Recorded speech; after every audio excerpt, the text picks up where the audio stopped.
পদ্ধতি কি, রাসূল সাল্লাল্লাহু আলাইহি ওয়াসাল্লাম এবং সাহাবায়ে কেরাম কিভাবে বিজয় উদযাপন করেছেন। যে কোনো বিজয় যে কোনো আনন্দে একজন ঈমানদার আল্লাহর কাছে কৃতজ্ঞ হবেন, অহংকারী হবেন না। তিনি অহংকার প্রদর্শন না করে বরং সিজদায় লুটিয়ে পড়বে, সিজদায় শুকর আদায় করবেন।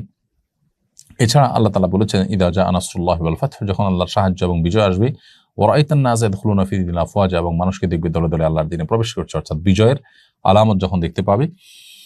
ফাসাব্বিহ বিহামদি রাব্বিকা ওয়াস্তাগফিরহু, তখন তাসবিহ মাখা প্রশংসা আল্লাহ তাআলার করবে এবং তার কাছে ক্ষমা প্রার্থনা করবে, অর্থাৎ সুবহানাল্লাহ ওয়া বিহামদিহি পড়বে, আস্তাগফিরুল্লাহ পড়বে। এটি হলো বিজয়ের পর করণীয়। নবী করিম সাল্লাল্লাহু আলাইহি ওয়াসাল্লাম মক্কা বিজয়ের পর তিনি মক্কার মানুষদের প্রতি ক্ষমাশীলতা প্রদর্শন করেছেন, সবাইকে ক্ষমা করেছেন এবং কোনো প্রকার প্রতিশোধ পরায়ণতা তিনি প্রদর্শন করেননি।